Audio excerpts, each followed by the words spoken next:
salut tout le monde, nous sommes à Geek Life Festival 2020. Aujourd'hui on vous propose du cosplay et encore du cosplay. Au programme concours, défilé libre, voitures de cinéma, acteurs de doublage. Il y a aussi des associations de cosplay, des groupes et des gros cosplayers invités. Et si on découvrait tout ça au travers de la vidéo? C'est parti!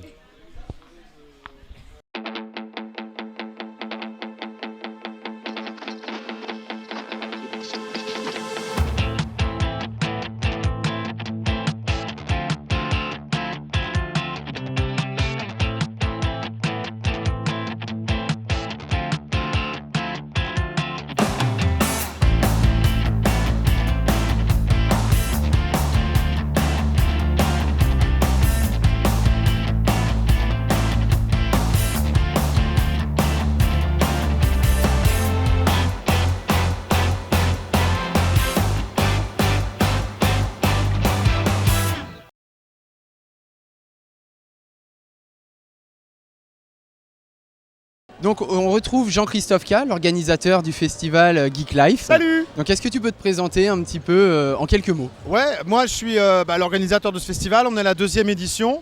Dans la vraie vie, je suis journaliste en télé et en radio, et comme je suis un passionné de la pop culture depuis des années et qu'il n'y avait pas de festival ici au Mans, je me suis dit allez, on va se lancer. J'avais des copains autour de moi, là juste derrière nous il y a Retro Taku, j'étais vice-président 3 ans de cet asso. Je faisais des émissions moi, avec des invités pop culture où je dresse leurs portraits. Du coup on a quand même du beau monde sur le festival. On avait entre autres pour la première année de Geek Life l'année dernière Marcus. Donc c'est aussi ce qui nous a donné envie de revenir, tous ces invités, toutes ces activités. Est-ce que tu peux nous dire ce que cette année justement on a pu retrouver sur le salon? Alors déjà cette année on a essayé d'améliorer ce qui pouvait l'être. Voilà. Par exemple, on a fait un espace d'arcade. Cette année, c'est vraiment enfermé dans une boîte noire avec de la musique. Enfin, on est dans les années 90, une playlist des années 90. On a fait un vrai espace rencontre pour les dédicaces. On a amélioré beaucoup, ça va concerner le cosplay, la partie scène, la technique de la scène, avec une régie, un technicien, le fait de mettre une caméra en plus, un écran encore plus grand, un peu de jeu de lumière, des effets de scène. On a fait la même chose en fait, sauf qu'on a essayé de tout améliorer, de tout upgrader pour prendre un vocabulaire un peu geek. On a level up un petit peu tout ce qu'on avait déjà fait.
Niveau cosplay, qu'est-ce Ouais. que Geek Life peut nous proposer à nous cosplayers et même aux visiteurs qui ne connaîtraient pas ou de loin et qui voudraient découvrir le cosplay? Donc du coup, pour nous, le cosplay, c'est super important, d'autant que dans la région, même si on a la Japan Zone, qui est l'association qui est aussi sur le festival, parce que nous, c'est de mettre les assos locales dans l'action. Donc ils sont là aujourd'hui, ils ont organisé tout ce qui se passe autour du cosplay, mais c'est qu'il existe quelque chose tout simplement autour du cosplay parce qu'il n'y avait pas. Alors là, moi, les cosplayers manceaux et autour de la région, ils sont contents qu'il se passe quelque chose chez eux ou à côté de chez eux, même si on a de grands festivals à Tours par exemple. Mais Tours, c'est pas Le Mans, et donc maintenant le Mans est là pour proposer des choses. Donc on a la Japan Zone qui crée des animations, des petites expos. Il y avait un cosplay emergency pour les cosplayers, Complètement, pour les c'est accueillir important. comme il faut. Un vestiaire aussi, disponible depuis l'année dernière. Certains l'avaient raté parce qu'il était mal identifié l'année dernière, donc on a mis des flèches partout cette année, j'espère que c'était mieux. Alors un concours et un défilé, voilà. Le concours fait parfois un peu peur, on a des cosplayers qui ne sont pas très habitués. Donc le dimanche, c'est plutôt défilé, mode plus cool. Genre si vous n'avez pas envie qu'on vous juge, ou voilà, Exactement. c'est facile, vous venez. Et puis un petit truc un peu rigolo où on fait un défilé avec un décalage entre l'univers musical et l'univers du cosplay, Oui. pour se marrer un petit peu. Et donc du coup ça c'est super sympa. On a pu voir Jessica Cosplay là qui nous a fait un show de malade où il a fait remonter tous les cosplayers qui ont participé au défilé sur scène.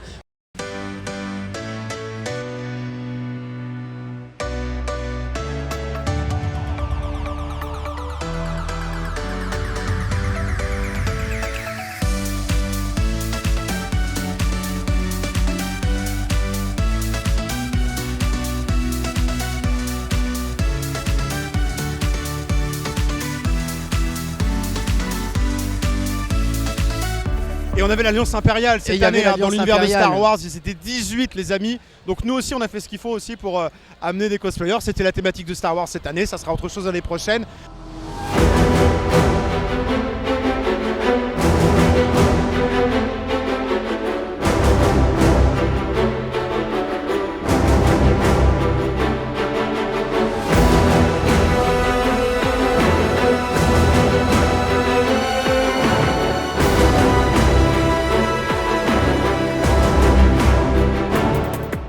Cette année, on avait surtout 5 invités d'honneur de qualité. On a Soumarou qui était passé l'année dernière, Oui. qui était formidable. Et cette année, on a Capjux qui était notre président de jury, Selkae, Cécile Osorus, Maïsia et puis Arkonos qui était là.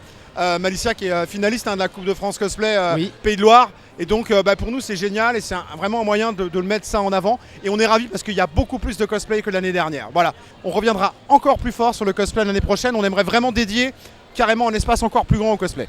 Un autre point qui est hyper important, et tu n'en as pas parlé, vous avez Capjux qui est Oui. ambassadeur du Cosplay is not consent. Moi je veux dire, je vais regarder la caméra. S'il y a quelqu'un qui embête un cosplayer sur mon festival, je peux vous assurer qu'il restera pas longtemps parce que je ne supporterai pas ça. Amandine de la Japan Zone l'a rappelé, Capjux l'a rappelé, et ça c'est super important pour nous, évidemment. Surtout que d'expérience, l'équipe est vraiment à l'écoute, ils sont très accessibles, il n'y a vraiment aucun problème. Eh ben, on les Ça, c'est salue, top. ça me donne l'occasion vraiment de les remercier parce qu'on bosse pas mal sur une convention. Alors, est-ce qu'un jour, on te verra en cosplay? Le truc c'est quand tu fais une convention, toi t'as pas le temps de faire parce que moi je suis un passionné de rétro gaming, j'ai pas touché une console, j'ai même pas essayé l'espace d'arcade, j'ai un Windjammer là qui m'attend derrière. Mais par contre mon fils de 10 ans a fait le concours cosplay cette année.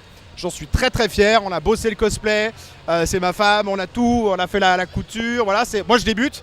On a débuté avec lui, on a été regarder les tutos, on a appelé nos amis invités d'honneur pour avoir quelques conseils, j'ai bossé la choré, j'ai fait le montage son. Donc je l'ai fait par intermédiaire avec mon fiston de 10 ans qui a eu le coup de cœur du jury. Je suis fier. Est-ce que tu as un message à faire passer aux cosplayers qui verraient cette interview? Ouais, moi j'ai un message. En fait, l'idée c'est que j'en ai beaucoup cette année qui m'ont dit ah on fera peut-être le concours l'année prochaine, on verra, etc. Eh ben non, il faut faire. C'est-à-dire que si on fait une saison 3, venez, faites le concours, faites le défilé.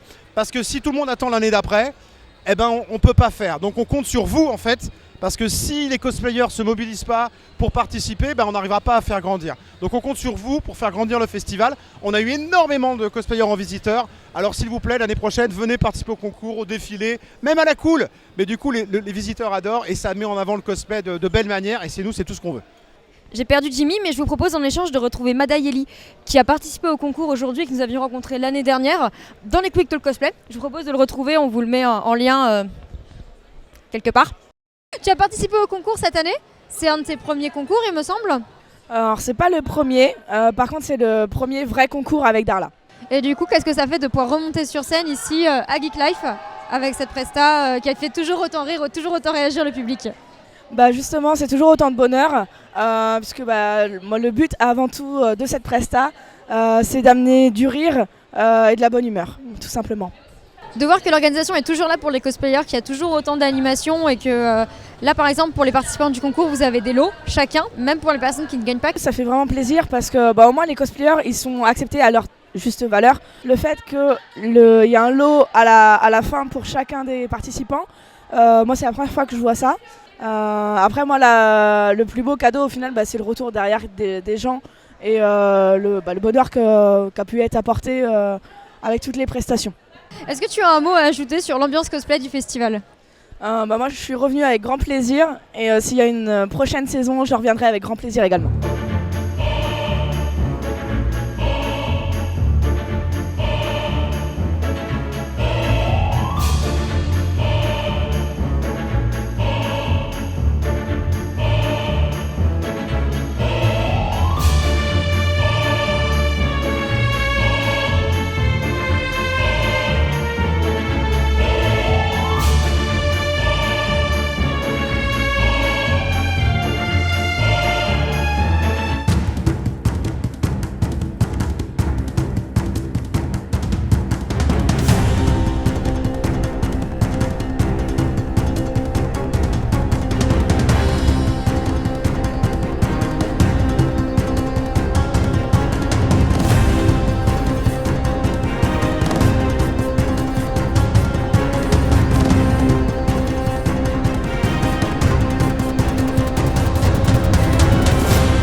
Sur le salon, on a pu retrouver 2 voitures assez emblématiques, la DeLorean de Retour vers le futur, mais également la Ford Anglia de la saga Harry Potter, ce qui sont quand même 2 voitures assez incontournables maintenant de la pop culture, dans laquelle il était possible de prendre des photos, des vidéos et donc de créer de super souvenirs.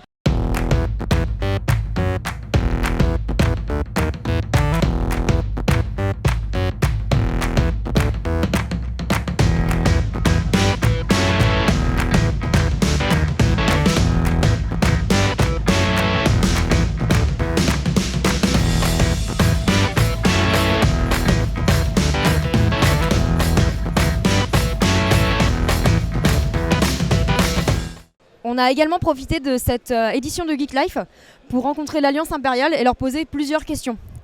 Je vous propose d'aller retrouver Jimmy, c'est lui qui va le faire, c'est lui qui est en train de le faire et on le retrouve tout de suite. On est avec Pat Patine de l'Alliance Impériale. Est-ce que tu peux te présenter un petit peu ? Je suis le président de l'association Alliance Impériale, donc qui est une association qui regroupe des passionnés et des cosplayers de l'univers de Star Wars. Nous sommes basés en région parisienne. On compte à présent plus d'une 50aine de personnages et de membres actifs. Nous déplaçons dans toute la France pour effectuer de l'animation, des conventions, assister à des salons, on fait des sorties cinéma, on fait des sorties entre membres, on fait également du caritatif où on fait également des visites dans les milieux hospitaliers pour voir les enfants. Ouais, donc c'est quand même pas rien, parce que 50 membres, ça fait pas mal de monde à gérer, tout ça. Ouais. Sans parler de toute la logistique qu'il y a derrière, les costumes, pour pouvoir emmener des costumes comme celui-ci, emmener tout le matériel, déplacer les troupes, parce qu'il y a quand même 18 personnes qui étaient présentes ce week-end sur Geek Life, donc c'est quand même pas rien. Parler des costumes, est-ce que en plus les membres ont plusieurs costumes de l'univers ? Ou est-ce que dans l'Alliance Impériale, vous essayez de vous maintenir à un personnage par cosplayer ? Non, alors on laisse libre cours à l'imagination des cosplayers. Nous ne sommes pas sous la licence Lucasfilm, ce qui permet à nos membres de pouvoir se donner libre cours à leur imagination dans la création des personnages. On reste fidèle à l'univers, c'est-à-dire qu'on ne va pas avoir de Vador rose ou autre chose, mais par contre on permet les créations personnelles. Donc on a des sites qui sont créés ou des Jedi qui sont créés par nos membres qui sont absolument magnifiques. Ils créent une histoire derrière, ils créent un lore. On leur permet d'avoir évidemment plusieurs costumes, ce qui leur permet d'alterner lors d'une convention où on va avoir du coup un membre qui va être en armure, en Mandalorien, en Stormtrooper, et puis s'il veut se sentir un peu plus léger, il va continuer en Jedi un petit peu plus tard, etc. Le but c'est de varier aussi les plaisirs et d'en montrer toujours plus au public et de partager ça, encore une fois. Donc tu parlais aussi un petit peu des actions que fait l'Alliance Impériale, entre autres le fait d'aller dans les hôpitaux pour essayer de redonner le sourire aux enfants, mettre des paillettes dans les yeux. Ouais. Qu'est-ce que ça vous apporte à vous en tant que cosplayer de partager comme ça ? Quand on se lance dans ce cosplay, de base, on a cette envie de partager cette passion. Et c'est d'autant plus vrai lorsqu'on est avec une personne dont justement en fait, les yeux brillent quand il nous voit. Et on peut lui apporter un peu de joie, un peu d'espoir lorsque on voit que malheureusement ils souffrent ou qu'ils sont dans des situations un peu délicates. Et donc c'est vraiment l'endroit où justement on sait qu'on a notre place. C'est là où on va apporter, quoi qu'il arrive, beaucoup de plaisir, beaucoup de joie, beaucoup d'espoir chez certains enfants. Donc c'est ce qui nous plaît majoritairement parmi nous tous. On adore ça.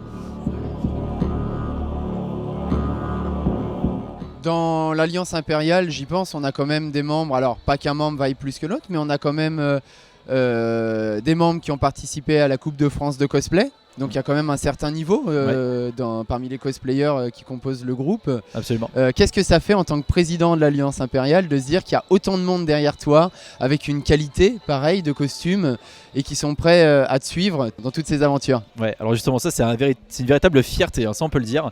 D'avoir commencé petit, nous étions 3 à fonder l'association.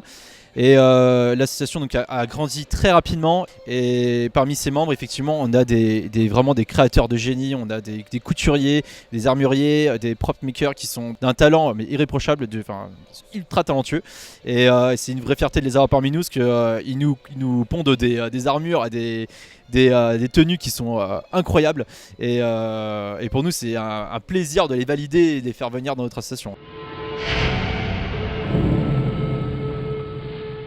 Est-ce que tu aurais un message à faire passer aux gens qui pourraient voir cette interview? Le message, quoi qu'il arrive, que ces personnes-là nous rejoignent ou pas, c'est de continuer à persévérer dans le cosplay, dans la création, de se faire plaisir, c'est important, et surtout de se lâcher un peu.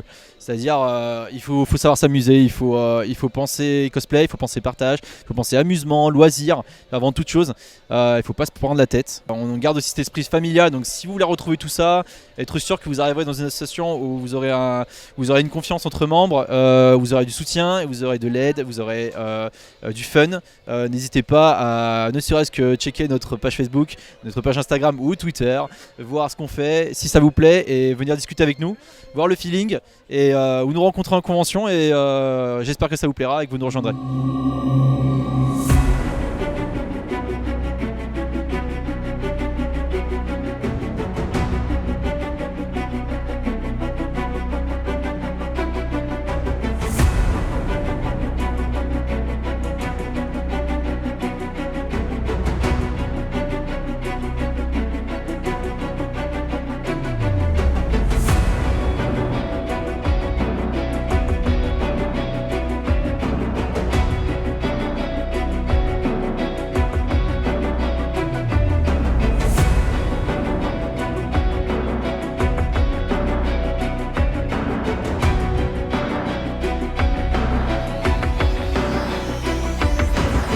Donc maintenant je suis avec Sparda Sorokan qui bonjour est à tous. venu avec l'Alliance Impériale aujourd'hui, mais qui a beaucoup de choses à nous dire et à nous présenter. Donc si tu peux nous dire un petit peu de tout ce dont tu fais partie et tout ce que tu fais. Alors, donc du coup, moi c'est Sparda Sorokan. Donc comme vous m'avez peut-être déjà vu sur la chaîne LC Réalisation, donc je suis membre du Mandalorian Mercs Costume Club, donc un club sous licence officielle Lucasfilm Ltd.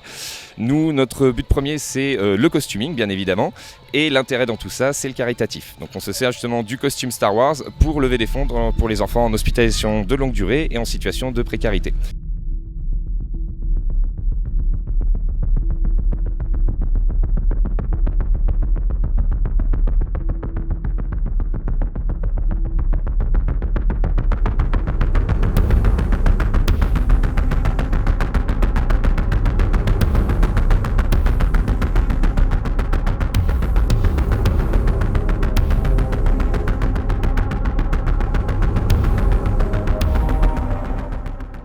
Depuis peu, j'ai eu le plaisir et la chance de me lancer à mon compte dans la réalisation d'accessoires et de costumes, principalement en impression 3D. Donc voilà, du coup je me mets encore plus dans ce milieu-là que je ne l'étais il y a encore un an. Je ne me focus pas que sur le Star Wars pour ce qui est de ma boutique, puisque je sais que dans le milieu du costume et du cosplay, il n'y a pas que Star Wars quand même. Donc je ne suis pas fermé à faire d'autres projets, même si ça reste le cœur de mon activité effectivement. On a déjà pu voir plusieurs de tes créations. Donc avant tu fabriquais tes casques en résine, Tout à fait. tu les moulais, tu les craftais totalement à la main. Et depuis tu es passé donc à l'impression 3D. Exactement. Tu portes aujourd'hui ton Voilà. dernier costume en fait, ta Tout à dernière fait, armure. ouais. C'est ma dernière armure validée, effectivement. Ouais. Ce casque-là, avec cette armure-ci, est un casque réalisé par des artisans aux États-Unis qui s'appellent NME Props, qui ont la particularité de créer des designs originaux vraiment hallucinants et de très grosse qualité. Par contre, le casque qu'on peut voir juste ici au premier plan, hein, là pour le coup, c'est ma première grosse pièce en impression 3D, 100% réalisée à la main, du coup, et là il y a un gros travail, effectivement. Je peux tout à fait customiser un modèle déjà existant, le transformer pour correspondre aux besoins d'un client ou à mes besoins. Est-ce que tu peux nous parler un petit peu d'Aurore Galar et Alors, si vous avez des projets, enfin si tu oui. as des projets avec l'Alliance, avec Aurore Galar ou à titre personnel à venir pour cette année? Aurore Galar, comme vous le savez déjà, donc c'est le clan français du Mandalorian Mercs Costume Club. On travaille entre guillemets en collaboration avec l'Alliance Impériale, puisque justement c'est une association de gens passionnés, de gens intéressés, de gens gentils tout simplement, de gens avenants et qui ont envie de partager cette passion. Justement, c'est pour ça que plusieurs de nos membres sont d'ailleurs membres de l'Alliance Impériale. Nous avons 3 membres officiels et plusieurs non officiels qui sont membres du Mandalorian Mercs ainsi que de l'Alliance Impériale. C'est quand même génial de retrouver cette passion entre membres parce qu'on a quand même d'un côté un groupe qui est donc sous licence Lucasfilm et un autre qui ne l'est pas. Et il n'y a pas de tension entre les deux. Au contraire, les deux, c'est comme tu le dis, certes, il n'y a pas de contrat, mais s'entraident, Oui. font des animations ensemble, font même partie parfois des deux. et partagent vraiment cette passion sans distinction. Tout à fait, en fait ça je pense qu'on peut mettre ça sur le fait que le Mandalorian Mercs Costume Club est basé sur la culture mandalorienne et cette culture elle-même c'est basé sur l'acceptation, le partage. Ce qu'il faut savoir c'est que les Mandaloriens dans l'historique de Star Wars ne sont pas une race à proprement parler mais un peuple, une culture, une civilisation et de ce fait on peut retrouver des extraterrestres comme des humains au sein des peuples mandaloriens. Et du coup, c'est vraiment basé sur l'acceptation. Il n'est nul besoin de naître mandalorien pour le devenir. Et nous essayons au sein d'Horar Galar d'appliquer ces mêmes principes de partage, de sympathie et d'acceptation. Voilà. Geek Life Le Mans, c'est terminé pour nous. Il serait peut-être temps que je pense à retrouver Jimmy. Time has been so hard on us, my friend. Sun goes down, but we get back again. Je viens de retrouver Jimmy. Ça m'a pris la journée, mais je l'ai trouvé. Bon c'est la fin du salon. Always ends up breaking, but everything still works out in the end. No matter what they call it, no matter what they want it, they don't know there's no way they'll ever get it. When just Oh mon Dieu! Non, on l'appelle Big M en fait. don't you know there's no way J'espère que cette vidéo vous aura plu. N'hésitez pas à suivre nos aventures. we keep on standing. Allez checker la page qu'on va vous mettre en lien de toutes les personnes qu'on a pu interviewer, cosplayers, stand, tout le monde en fait. Time has been so hard on us, my friend. But through every night we keep. Et voilà, maintenant je peux rentrer à la maison. Je suis pas vraiment obligée d'avoir Jimmy parce que c'est moi qui ai les clés de la voiture. Et je tiens à dire à Géraldine de Rod & Troll que je comprends enfin ce que c'est que de chercher Yann parce que j'ai passé du coup ma journée à chercher Jimmy. Donc voilà. Bisous tout le monde. Je sais pas ce qui fait le dérush, mais je crois qu'au fond de moi j'espère que c'est toi qui le fais.